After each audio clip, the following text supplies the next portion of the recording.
মুসলমান নামদারি আপনাদের কিশোরগঞ্জের ফজলুর রহমান একটা আছে, ভণ্ড বাটপার।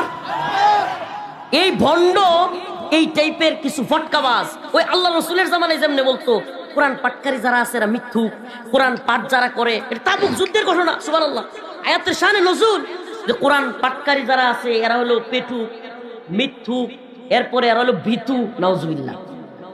এই ফজু পাগলার কথার সাথে মিলতেছে না?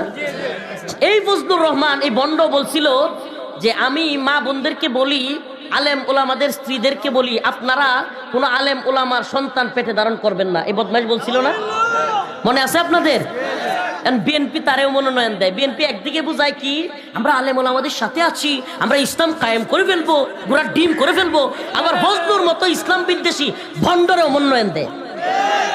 কি বুঝানাম করে এই দেশে? কি এই দেশে কি আমরা কি কি কয় সব কি গুলালু আর ডাল ভর্তার আলু খায় নাকি?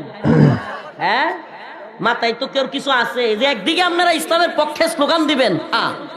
এটা আমি বলি যে বাংলাদেশে এটা সত্য যে জিয়া পরিবারের অবদান নাই এমন না, প্রেসিডেন্ট জিয়াউর রহমানের অবদান নাই এমন না, এটা অস্বীকার করি না।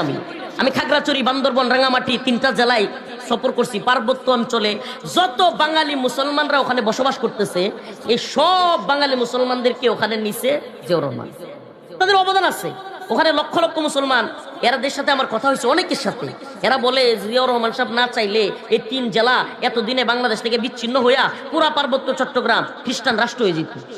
এই বৌদ্ধ, মারমা, চাংমা এগুলো মিললে বাংলাদেশের এই অংশটা দখল করে ফেলতো। অবদান আছে, আমরা স্বীকার করি, কিন্তু ফজলুর রহমানের মতো ব্যক্তিদেরকে যারা মনোনয়ন দেয় আমরা এটার তিরস্কার জানাই, প্রতিবাদ জানাই। আমরা এই লোকগুলো এটা বলে, তখন আল্লাহ রসুল সাল্লাল্লাহু আলাইহি সাল্লাম যখন এটা শুনছেন, আয়াত নাজিল হয়ে গেছে মুনাফিক। আল্লাহ রসুলের কাছে আয়াত নাজিল হয়েছে কি? আল্লাহ পাক তো সরাসরি বলে দিচ্ছেন, ওয়ালা ইয়াসালতাহুম লায়াকুলুন্না ইন্নামা কুন্না নাখুদু ওয়া নালআব কুল আবিল্লাহি ওয়া আয়াতিহি ওয়া রাসূলিহি কুনতুম তাস্তাহজিউন লা তাতাদিরু ক্বাদ ঈমানিকুম। সুবহানাল্লাহ। আল্লাহ বলতেছে ওই যে প্রথম কথাটা বলছিলাম না, এটার লগে একটু মিলান।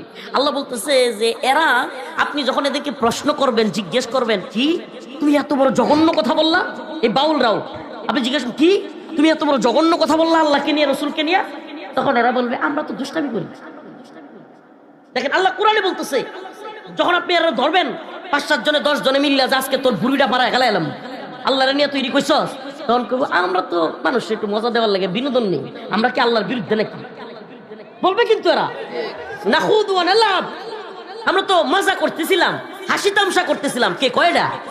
আল্লাহ নিজে বলতেছেন যে এদেরকে যখন প্রশ্ন করা হবে, আল্লাহ রাসূল সাল্লাল্লাহু আলাইহি সাল্লাম উট দিয়া যাচ্ছে।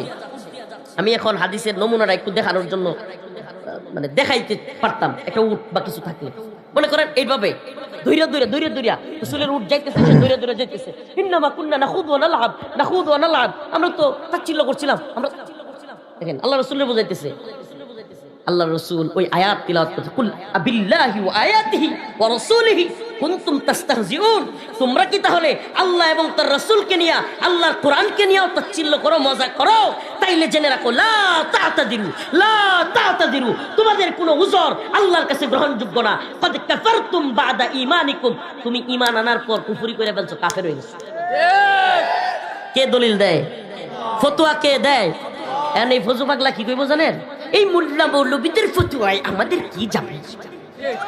এই ভণ্ডরা দেখবেন এই কথা বলবে না যে কোরআনের ফতোয়ায় আমাদের কি যায় আসে। এটা বললে তো সে জানে পাবলিক লাথি মাইরা তারে ওই যে ইটনা মিটামইনের যে গর্তগুলো আছে, মানে গর্তগুলোতে ফেলায় রেখে জাতা দিবে।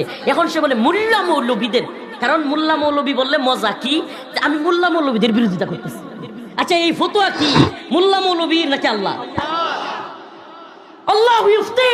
এই ফতোয়া কে দিয়েছেন? এই মুফতি কে? তো বন্ধুরা, আজকের ভিডিওটি এই পর্যন্ত। ভিডিওটি ভালো লাগলে একটি লাইক দিবেন, চ্যানেলটি সাবস্ক্রাইব করে রাখবেন এরকম নিত্য নতুন ভিডিও পেতে। তো দেখা হচ্ছে নতুন আরো একটি ভিডিওতে। ততক্ষণ সবাই ভালো থাকুন, সুস্থ থাকুন। আল্লাহ হাফেজ।